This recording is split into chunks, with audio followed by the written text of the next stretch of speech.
Alright, let's check out what the extra stuff is. Which again, I unlocked everything by collecting everything off screen. Alright, first let's see. Cheers, Jova. First, let's see the concept arts. I will try to be quick enough, but these include, if I recall correctly, also part of the storyboard. Yes, we show later on here. It's actually nice that they put these here, because some enemies and characters did have some different designs at some point. But yeah, it's a bit of a shame though that they didn't put instead the developers' interviews or with the actors involved, because I'm actually curious to hear what the process of making this would have been. Keep in mind, like I said, of all the Marvel games, this is the one that has the more content need to begin with. So I'm actually baffled that there is this much quantity of extras in the first place. This is without a doubt one of the best things to come out of the MCU, especially during Phase 1. Hell, I'd even argue that this is better than some of the movies showcased in Phase 1. Particularly... There you go. They even put the actual signs that they put on textures for stuff like stained glasses or, doors. There you go, Dibs. The one in the center, that's what Baron Zemo would have to look like normally. Yep. It's just as stupid. If Civil War tried to adapt that, I'd probably just have him wear a purple painted paper bag over his head. Actually, they did showcase like a screenshot of the appearance of Helmut in Captain Falcon and Captain Falcon, whatever. The Falcon and Winter Soldier, the Disney Plus series, and he actually wears a purple. I forgot what it's called. The sort of piece of cloth that robbers tend to put on that covers entirely the face aside from the eye. So they're actually bringing Zemo back for that show. Yes. Sorry. Yes, go on. I can see it now, Jova. Marvel versus Smash Brothers. Well, okay, I'll check in the meantime what's the term, because the term that we use in my country to describe that particular piece of art is going to be clearly different in English. Also, by the way, since the music stopped at some point, I decided here to use the Marvel vs. Capcom Infinite Captain America theme. Huh. There you go. As you can see, also the locations were pretty spot on. There you go. This is actually for idealizing how you should put the indications where Cap should use his acrobatics. In what way? It's actually pretty cool. Yeah, this is. There you go. From Infinite. The English term for that piece of clothing is called balaclava. There you go. Balaclava? Balaclava, yeah. Basically, Zemo has one of these, but purple, just like the cowl of the classic character. So it's an interesting thing, to adapt the appearance. Now it's only a matter of time to see if he actually pulls out the fucking sword. I wonder if he's going to try once again to break up the Avengers when he realizes how badly he failed at that. I don't know, but Bucky is pretty squeezed enough at this point. I'm not sure Falcon has the particular nasty secrets or anything. Yeah, so I guess he's just gonna go outright cartoon villain. Why not? I also kind of like the fact that they decide to give particular names to the set pieces of the concept artworks. Oh, have they confirmed whether or not they're having the same actor return as Zemo? It should be him. Just let me check just to be sure. Unless they try and pull a fast one and just, have his face in the shadows, and then when he returns, have him just wear the purple mask and, I'm not sure. There you go. Daniel Brühl will reprise his role from Civil War into the 2020 Disney Plus miniseries Falcon and Winter Soldier. In the series, Zemo wears his traditional purple mask from comics, which he was not depicted in Civil War. Oh, there we go. That's nice. Yeah, because if there was one thing missing from Baron Zemo, it was the mask. Well, that and a personality, but I digress. What is this personality I hear you speak? Lives, whatever. We'll see when the time will come if they gave him both. In the meantime, But yeah, basically, the reason why it took me so much to actually checking that particular term for that hat is because my country is just call it something along the line of I'm not even sure I can translate it properly. Something like you cloth that you use to when you have to travel through a mountain, because ideally it keeps warm the entire face and everything. Oh, that sounds like a parka.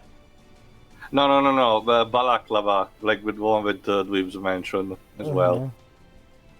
Oh, he was in the Bourne Ultimatum, aka the last good Jason Bourne movie. I take the Jason Bourne, proper Jason Bourne movie wasn't that great. I thought I heard Put it this way, the guy who perfected the signature style for Jason Bourne's, for Bourne 2 and Bourne 3, came back and he fucked up his own style. Wow. So how is the Bourne? Not to mention, hey guys, hey, you know who we should get to co-write the movie? Our editor. That's always good. Was the editor a good writer? No. So how is the current status of the Bourne franchise? Up in the air, and Matt Damon. I think even Matt Damon said a bit after the film came out, he was wondering whether at this point people were just, burnt out on Jason Bourne. To be fair, I can see where he's coming from. How long has that franchise been going? Not to mention you know what was the kicker? What? He didn't come back for Bourne. Matt Damon didn't come back for Bourne Legacy because he said he wouldn't come back to the Bourne series unless it was Paul Greengrass doing the directing. And then he did come back to direct, and look what happened. Oh, there you go. Actually, this is a bit interesting for me. Baron von Struck actually was supposed to have had a couple of redesigns. I actually prefer the one with the armor, and I can prefer the first and the fourth. The third one is the one we actually got the closest we got to it, except with the cane, But the armor is just way too over the top for me to not notice how fun it is. Interesting that we had concept arts mostly for him as a boss. Actually, soon enough, we'll actually get to the storyboard, which, like I said, the original draft was pretty straightforward, similar to what we actually saw in the game. Actually, there you go. We actually also have something like a description for the ambient they were drawing. Again, so much attention to details. Very. Actually, we even have to render the blimp that Red Skull uses for like that pre-render cutscene. Mm-hmm.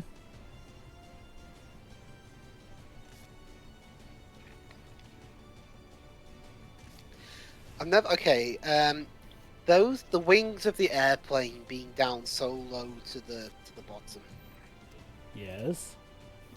I guess it's not good design. I'm not a Hayao Miyazaki. I'm not an expert. I mean, I'm pretty sure there's a reason why wings on planes now are more higher up, if you know what I mean. Oh yes. But back then they were designed that way to give them sort of a bit of an aeronautical push of sorts. It was a combination of them not knowing better, but at the time that being the best way, especially for fighter planes. Well, technically the bigger expert would be the Italian guy from Wind Rises. I forgot his name. Oh, Caprotti, I think he was. Caproni, something like that. Yes, the Caproni, train.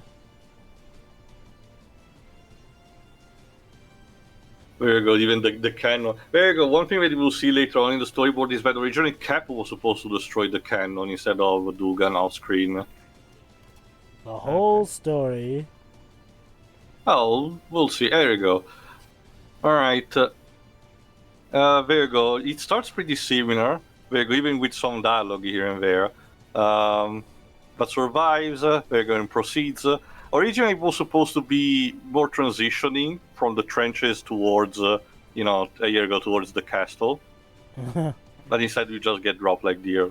There you go, Cap battles von Strucker while the cannon is firing.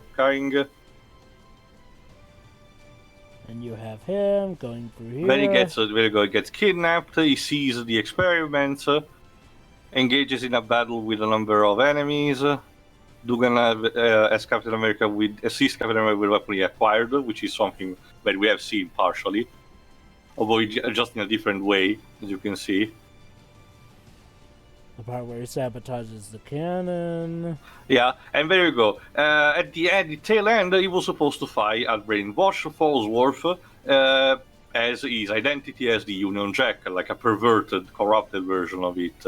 And at the end, he would have actually had go to the power plant to make it explode, and I think then he would have to sabotage and destroy the sleeper. As you will see, if you have a keen eye, you may also notice that the costume that Cap is wearing is slightly different in these concept arts, while in the game it's actually more similar to the one that he has in the movie. Makes sense. Mm-hmm. Especially if they didn't know exactly how he would look yet. Yeah. There you go. Even the sequence in the church was supposed to happen even before the battle, for example, with Iron Cross. So basically, similar to a Dark Souls game, a couple of the events were a bit reorganized. But yeah, it's actually nice that the developers kept this for the extras, just to see what the game could have been. Because a lot of games actually pass through this cycle of having plot events being dropped. We see an example in Gears of War 2 with the deleted level, well, then hastily implemented as DLC for Road to Ruin, you know. But a lot of times... yes, Bibs? Shame there isn't a behind the scenes of the voice recording session. Yeah, like I mentioned, I think the only thing that should have been missing would have been an interview with the developers and with the actors involved. Yeah, the old 2003 game did have those, like we saw. Well, but as we saw, none aside from this, none of the others had anything even remotely close to this. We got to see Eric Bana be even more boring than he is in the movie, which was an accomplishment. So, okay, Pedro. I refuse to believe that is a documentary because at no point was there ever any sign of the NyQuil Eric Bana was drinking while he was recording. It was hidden way down below. There you go. These instead are just... That's a stupid face. These are basically the stills that you get during the loading screens instead. But no, Iron Man and Thor had...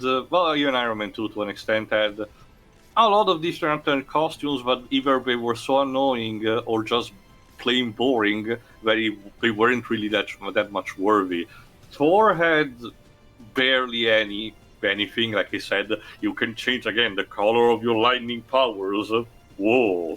Like that is something that Star Wars: The Force Unleashed has like in triple times the quantity, and it actually has gameplay mechanics attached to them. Just saying, you know. And then like 4 variations of a costume: bearded and or with the helmet on. So there's that.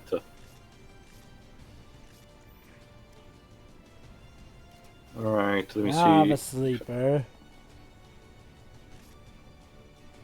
Yeah, again, even from the concept art, it was still pretty close to the final design. Which in itself is a bit different. The sleepers in the comics, since they were created in the Golden Age, and Golden and Silver Age, they were more goofy. Like a trio of them, if I recall correctly, it's used also in the Captain America 60s cartoon, so it can be interesting to see how goofy it was. There you go. That thing on the bottom left, that speed image, was Cap using a costume that was akin to the comic one, which we have something similar to that as one of the actual alternate costumes. And then we have some unused enemy designs. We could have got something similar to Bane of all things. Or the Titans in general from Arkham Asylum. Yeah. You can clearly tell the ambition behind these developers. Alright, we already hear the Zemos there, you can see the figurines, but let's check the alternate costume. We have the base one, cool. Then we have the classic Captain America comics, and the one that Ultimate Captain America wore during World War II. These costumes also give you perks. The Ultimate Captain America version, if I recall correctly, gives you extra defense. You take less damage, and the other one instead fills your special meter much faster. I'm gonna use, since there are 10 challenges, I'm gonna use one particular costume for 5 and the other for the other 5, just to showcase a bit more.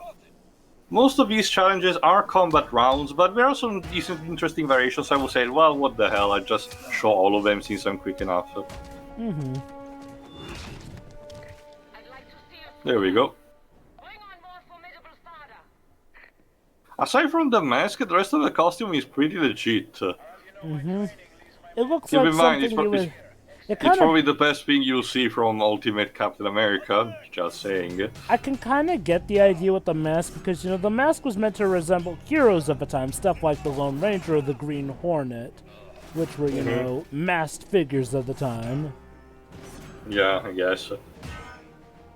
But there you go. Like I mentioned, also the thing that makes these fighting rounds a bit more interesting, similar a bit also in the Arkham games, is that you get to hear Madame Hydra, Zola, or Baron von Strucker yelling at the voice comm for the soldiers to get a move on in beating you.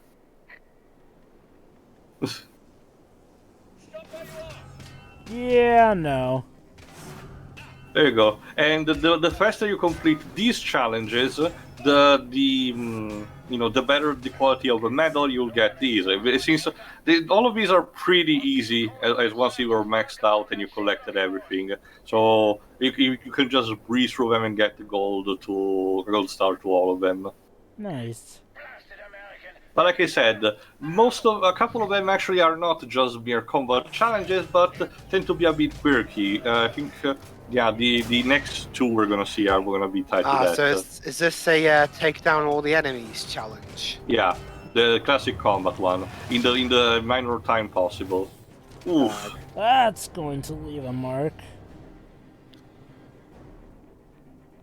You can there you go. The score on the left tells you also how many hordes are left, meaning that you know if it's the last one or not. You were lucky that time, American. It will not happen again. Wanna bet? All right. The next one is a bit quirky because the next level decided to build an equivalent to a Pac-Man maze. I'm not even kidding. You cannot attack normally because you don't have the shield nor you can throw punches. You have to collect the eggs, which are shaped in a specific order. There you go. And occasionally, if you collect the rooster, ceramic rooster power-up, you will be given basically invincibility and insta-kill moves, meaning it's the equivalent to when Pac-Man eats a blue pellet. Wow. I have to admit, this is pretty charming. Waka waka waka waka.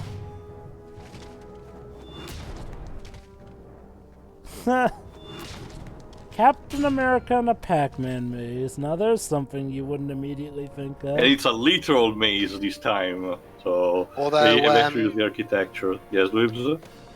Jervy, you mentioned Pac-Man.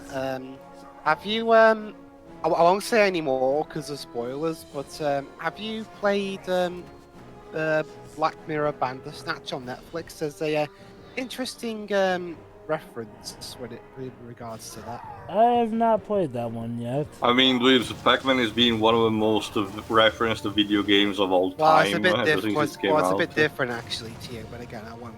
It's the ultimate deconstruction. The villain tells you that you're just like Pac-Man, trapped in a maze, unable to solve everything. Not exactly, but again, shame we can't record it for the channel. Well, Luis, well, See, that's the thing, Luis. It's not a game in a proper conventional sense. So don't you see, Teo? The twist is that during all this time, Pac-Man was basically committing mass genocide of the ghosts of the Ghost Star. Now, but I thought that the big twist was that in danger of Sorry. extinction, all because of Pac-Man. But I thought the big twist was that Pac-Man was doing drugs from all the pills. That's so original.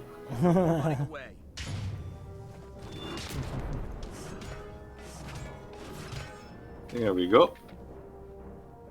You know what his enemies should be wearing? What? A lot of foam padding, so that the shield will just harmlessly bounce off and hit Cap in the head. Well, we've seen that the shield is capable of cutting wires and cables, so I do wonder how much that will do.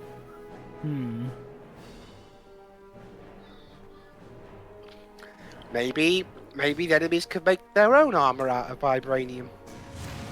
I guess that was one of the intents that Zola was trying to do when analyzing Cap's shield. Thankfully, he retrieved it, before that. There we go. Or failing that, just try and shoot Cap in the head. I don't think that face mask can deflect bullets. But that helmet can. Maybe. I can't. Hopefully. Apparently, it's been able to so far. Shit. Not in the. I don't know about the movies though. Well, the movies are a different story. Also remember, Dweebs, even in the comics, the classic costume that Captain has, which is more of a leather suit, has an actual chainmail under it, including the headgear. And one particular plot point was that once the particular villain wanted to have mind control of Cap, but he had put a specifically lead protection on his headgear, so he could resist to that. All right, the next one is for you Sonic fans. Remind me again, Dweebs, anyone. What was the level in Sonic Adventure 2 where Sonic has to reach the rocket before he Metal launches? Harbor. There you have it. You have to reach the top of it in the least amount of time possible. Ah, and on the 10th random. anniversary, of Sonic Adventure 2 I mean, as well. to be fair, Shiro, this was published by SEGA. I do wonder if someone at Next Level Yeah, Games was a fan. And it's like I said, 10 years after the release of SA2 on the Dreamcast. So there you are. Ah, there's there your we there's your Metal Harbor reference. Wait. 10 years? At least it's not Green Hill. The Dreamcast version released in 2001 in Java. Yeah, so it can't be 10 years. Oh, It's wait, released in never mind. 2011. Never mind. You're talking about this game's release. Okay, I thought you were talking about our Yeah. commentary. No. It's been much longer. Jova, have you been taking an internship at Microsoft? No. Drift. I was worried that you might have because I thought you were saying that our commentary is 10 years after it. What's the name of that TV trope where you think something's wrong with somebody, but it turns out that's what's wrong with you, actually? Actually, I don't know. I know that it exists, but I don't know what's the name specifically. I don't know the name specifically, but I love it. It's like especially. There we go. Okay, hold on. Especially. Go on, Pedro. I will explain more the next one later. I love when I'm watching someone make a rant about a movie or a game or something, or even anything in general on YouTube, and then that crazy person goes full circle and says something that can be more aptly applied to his or herself. You know, it's always a beautiful moment in a crazy rant when the person goes full circle. Alright, for this next challenge, you're supposed to take out all the Hydra soldiers that are on the center platform, while you will have to circle, on the platforms that are around it. It's actually instead very similar to a Crash game, in some kind of sense. Mm-hmm. It actually, that reminds me. Yes, So when you start an internship at Microsoft, the first thing they teach you how to do is unlearn math. Exactly. You know that teacher that tells you that algebra will save your life? Fuck that. Not just that, Shiro. They also not just that, Shiro. You also have to unlearn how to design any kind of software whatsoever. Which is weird because, they make quite a bit of hardware, so you'd think that they'd retain the software stuff. Those are different, though. The only hardware they make is the Xbox. They're a software company. They've always been. It's just that the only reason Bill Gates even started the Xbox thing was because they saw some money into it. But anyway, that's the thing, Shiro. Most of their software, at least from my experience, is garbage. Not just Windows, like Skype, as we all know. The actual software of the Xbox consoles. It's just like their software design is terrible. At the It's best, interesting as well because Sony's not exactly a software company. Okay. I guess No, they're a hardware company. to give Microsoft credit, the Microsoft Suite still does do its job, so they've got that. Actually, I don't know what it is. What is it? Basically stuff like Microsoft Word, Microsoft PowerPoint, Oh, Microsoft the Office Publisher. pack. Okay. Office. Yeah. Basically, The stuff you have to pay your kidney for. basically, the Office pack is known as Microsoft Suite over here. Ah, Okay. okay. Yes, Tio? We call it Office 365. Well, okay, Java raised a good point with Office, but aside from that, most of the packages provided by Microsoft operating systems are barely serviceable at best. You know, you have Movie Maker for editing tools, and nowadays you're not even anymore supported. They're trying to sell Edge to us again. At the time Yeah, of this I recording. noticed that. Then there's Paint for your drawing and editing software, which I don't think never got an actual proper update with any of the new operating No, systems. it's basic. Then there's Windows Media Player to show your audio and video files, which is regarded as one of the worst of its kind. So there's that. Not to mention, it works. Yeah, exactly. Considering how expensive it is, it better freaking work.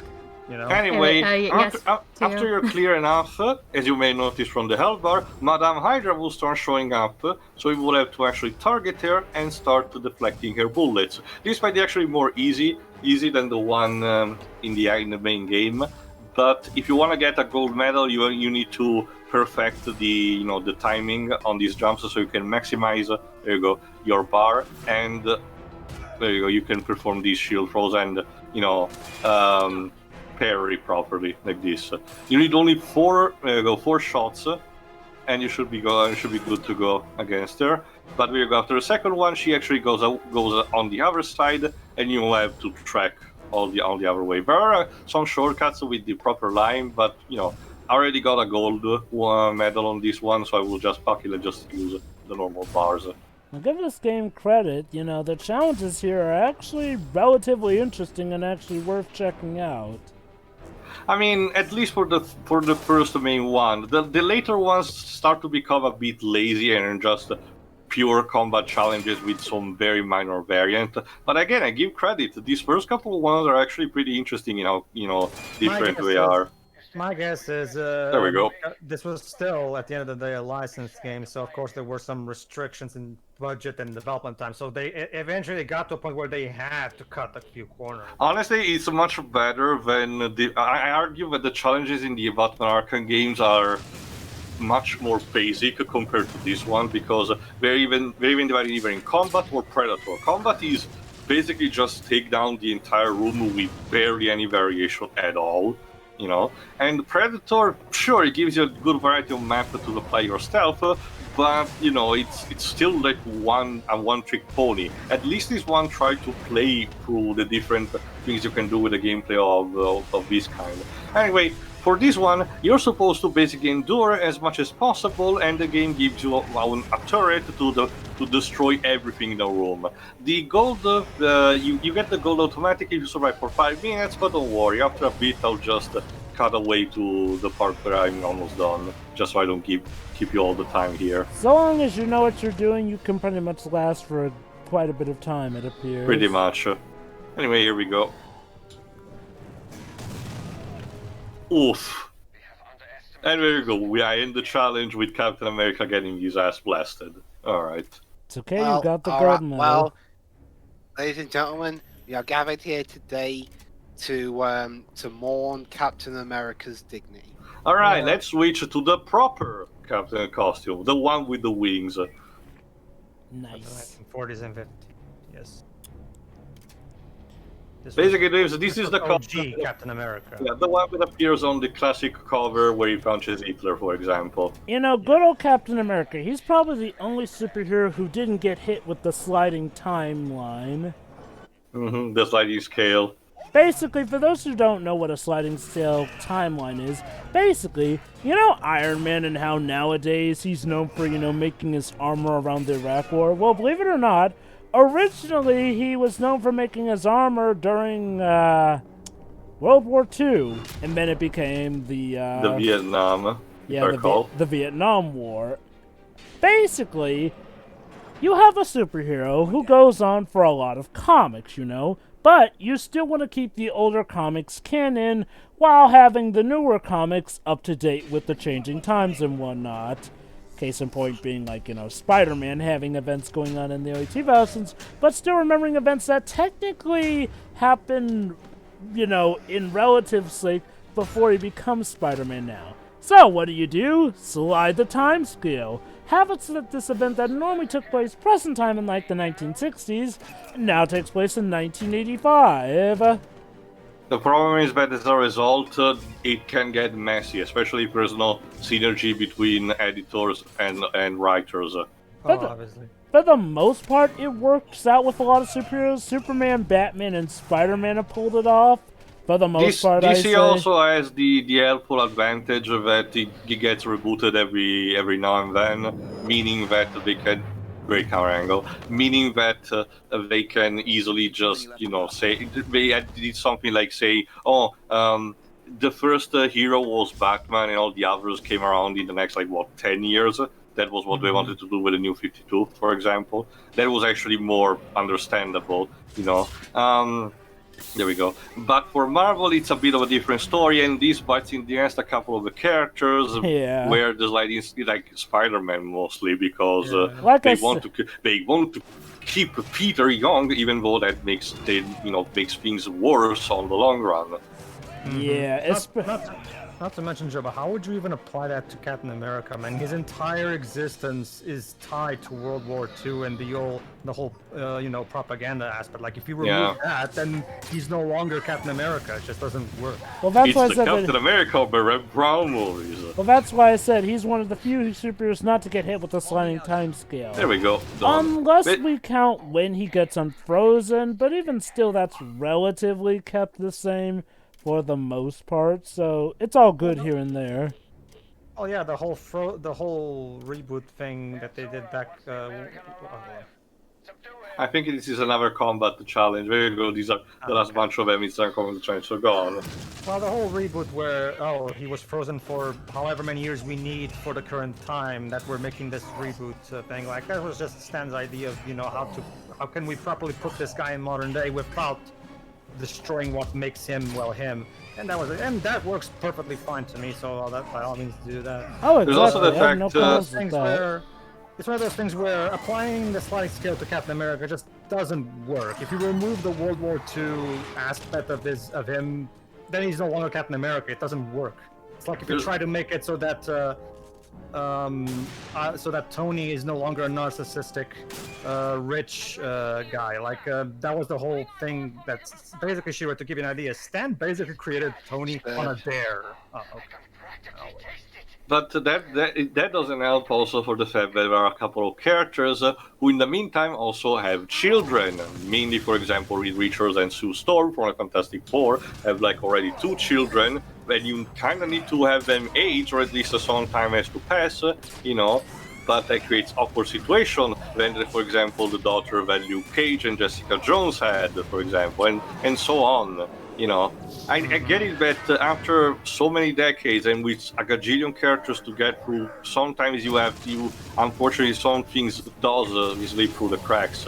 But I do believe that Marvel should handle better the actual sliding of the time. I mean, just if you really want to have a character kept his age, do the Wolverine things and have an excuse to make him become immortal or the eternal youth. If I have to be honest, when it comes to changes, Marvel tend to be a bit more chicken than DC does. Like, don't get me wrong, DC have had their own cases, but DC often are more open to change, or at the very least doing more experimentative stuff. And they're a lot more open up about it. Yes, New 52 was definitely one of their not-so-great bouts at it, but, they learned from that and got better at it. Hell, we had crazy stuff like when Superman died, Batman had his back broken, Hal Jordan went a little cuckoo, and God, the stuff going on with Wonder Woman was interesting back then, but they were all bouts of experimentation here. Trying relatively new stuff with the characters to see what the fans might like here and there. And, shock of all shocks, they actually paid mind to fan feedback more often than not. Marvel have a bit more of a rigid system. Oh, don't get me wrong, they've had changes here and there. The problem is that a lot of times they tend to revert those changes, for better or for worse. Spider-Man is pretty much the poster boy of that. Hell, there's also the thing, Jova, that everyone has died and has come back at least once. Especially in the Marvel Universe, Jean Grey being a special reminder. Well, tell me, do the What If and Elseworld comics still have a big presence in today's line? Today, well- what if the What If line gets relaunched from time to time just for kinks? But the concept of the multiverse is only scratched.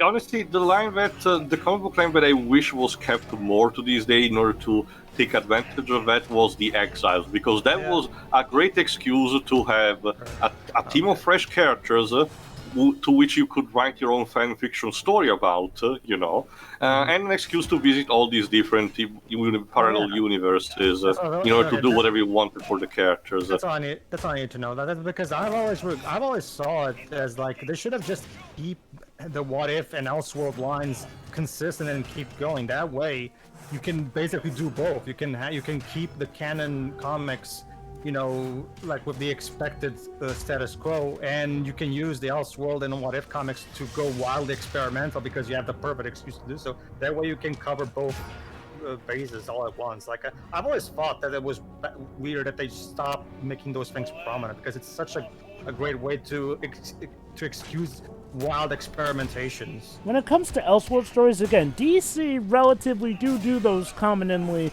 enough, but yeah, Marvel for some reason kind of put the brakes on this.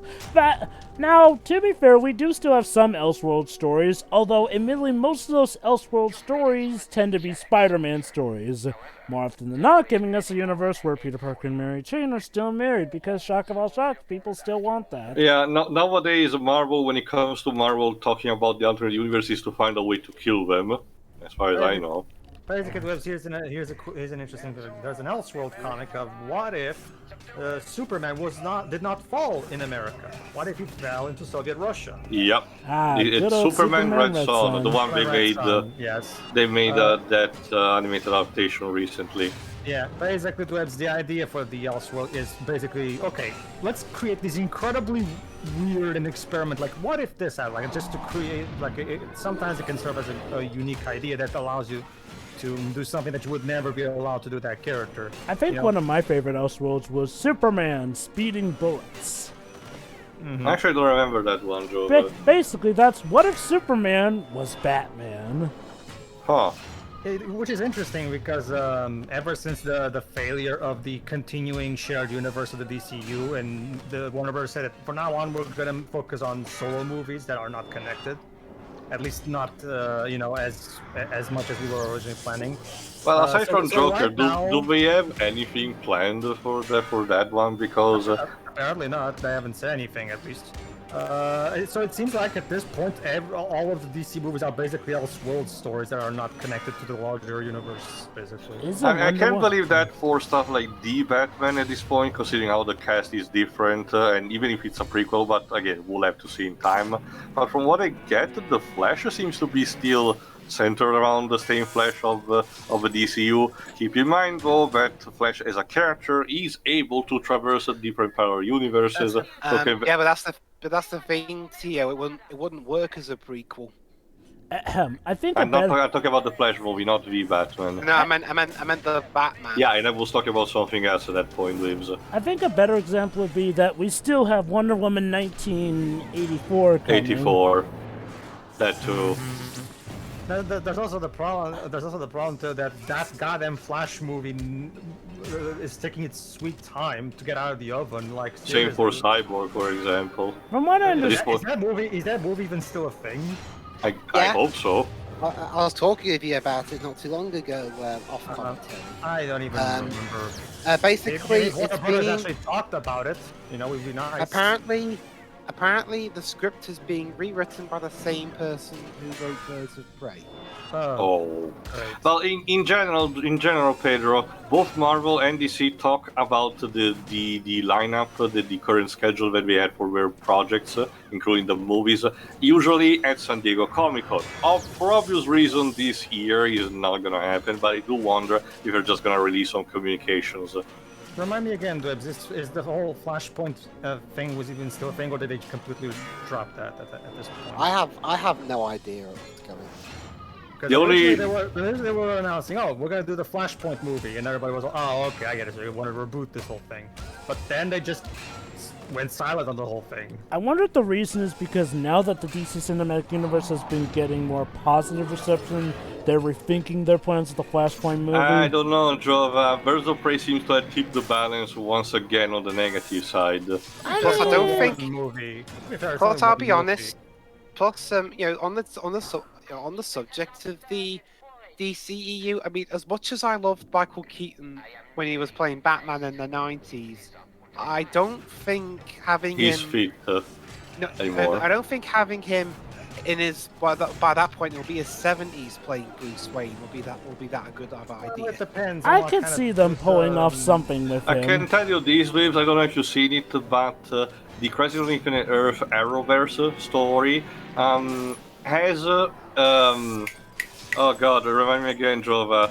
Kevin has actually Kevin Conroy in a live-action role as an old Bruce Wayne, complete with a leg tutor. So the idea of an older Bruce Wayne, similar to how he's in Batman Beyond, can work live-action-wise. Like, I don't know, okay. Kevin Conroy is a voice actor. I don't know if he has experience with live action. Pedro. He literally showed up in Yeah, the. he actually Crisis did on live-action Infinite role for that. He actually okay. he actually got that also. Anyway, for oh, sorry, go on, Jova.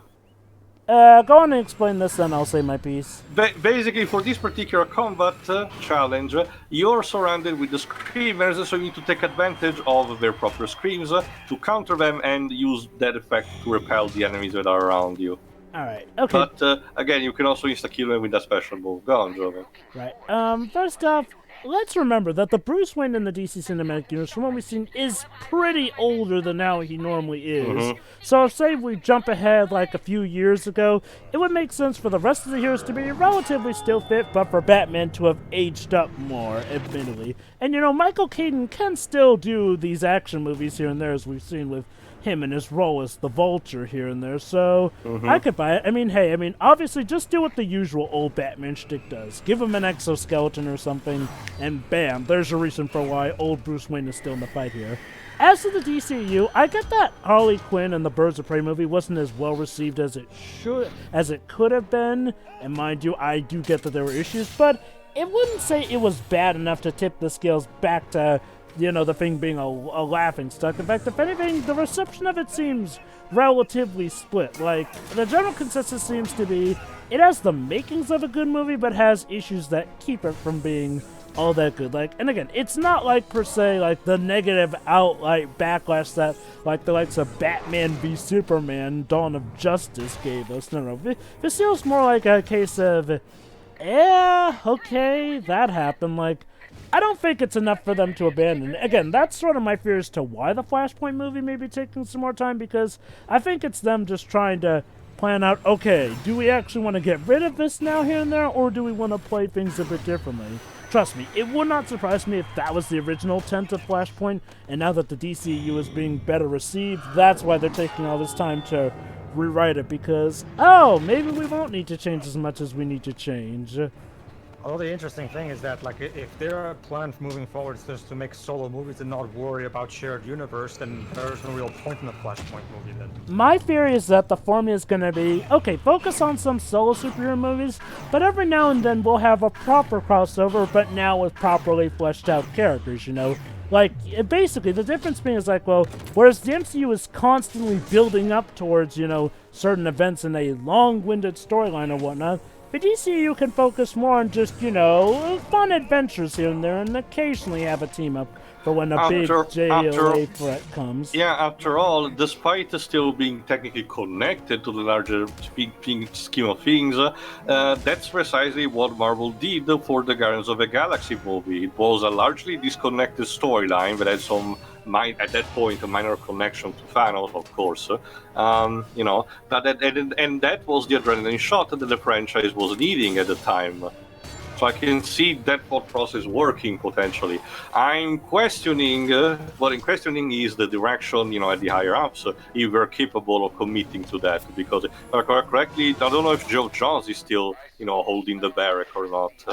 From what I've heard, no. There you go, then. That would explain a bit. Jeff Johns was the reason the DCU was getting off its ass and finally becoming It really better. does showcase the fact that Kevin Feige is is a miracle in himself because he's just one person, but he's manages to keep up so many threads at the same time. Well, I think one thing we also have to take into what consideration. DC films He does have a team. were made It's not under his just him. employ? One thing we have to take into consideration is that Kevin Feige is also a miracle pick of sorts. Like, pick almost any person, they could have still screwed up, but Kevin Feige was just the right guy who had the right idea. And like Pedro said, even he still has a team here and there. And honestly, even with Kevin Feige, that does not necessarily erase the presence of occasional failures. We have Thor 2, Iron Man 2, Fair and enough. Captain Marvel as well. And Captain Marvel was kind of a creator's pet, even on his end. The point being is like, well, what you need is a good lead person, but also a good team to back them up here and there.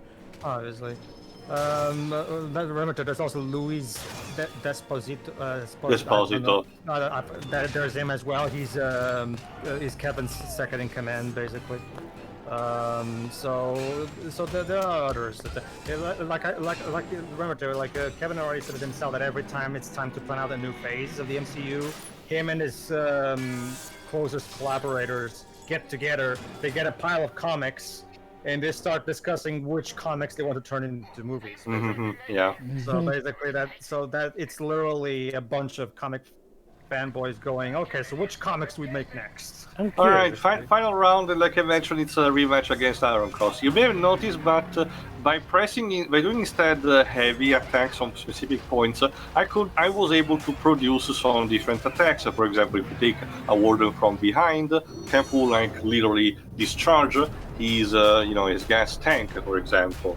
On Iron Cross, you can perform some interesting things, but for now, reducing as much as I can his health bar thanks to the Super Soldier, extra maneuver, as you can see. But again, yeah, this is also meant to have you experiment with the enemies if you want. But again, it's a shame that you don't get to refight Baron von Strucker because that was my favorite boss of the game. Huh, neat. That's the thing too. Remember when they started with Man of Steel, they literally didn't have any, not just the kind of fight. They didn't have any plan. They didn't even bother getting someone to it was. So let's just get Zack Snyder to lead this for a while. And even so, that instead before of actually planning this out and getting someone who's as a good reputation as a producer and knows how to. And even before that, the starting point was supposed to be Green Lantern, and I argue there was the things to fix that movie was, in my opinion, the things that could have fixed that movie were very little. And try to imagine a DC extended universe that not only did manage to start around the same time as the Marvel one, but is its central main hero, instead of Superman, had Al Jordan. Imagine that if Al Jordan actually got the Iron Man effect in popularity. But alas, his story is not built with ifs and whats. It's like me and Teal and Dwibbs agreed. Green Lantern, for all its faults, could have been a proper start. It did have some cool and creative ideas. The problem was that, well, no pun intended, it didn't stick the landing. Which is a shame because we've also seen Green Lantern First Flight, an animated movie, which is a much better origin story. Yeah. Yeah. Well, I'm just hoping that the Suicide Squad is a better DC film for Taika Waititi to be in than Green Lantern. I do hope Right. I do hope that the rumors of, the Green Lantern for the DCU being both Hal Jordan and Jon Stewart are true, because Jon Stewart to me has always been the best Green Lantern, with Kyle Rayner being a close second. Alright, that was pretty much it. Like I said, these combat challenges were also, a fun time waster and an easy one if you want to get the platinum. So, unfortunately, like I said, that was it for most the MCU tie-in. Joe mentioned that there was supposed to be an Avengers game that was retooled into a game that Ubisoft did, so who knows how that will be. I don't know, because like I said, the Wii U version is probably the best one, and I don't really have plans to check that out. Now, to be fair, there is also some tie-in game, which you may have heard as Lego Marvel Avengers. Well, I guess, but that's a different thing altogether. And there were some couple that were based for the for phase 2 that were mobile only. So if in the future we'll ever check out some of the alternate versions of some of these that we mentioned, you'll see. But for the time being, that's pretty much it. So at least we ended on a good note. See ya. See ya. Yeah. Right.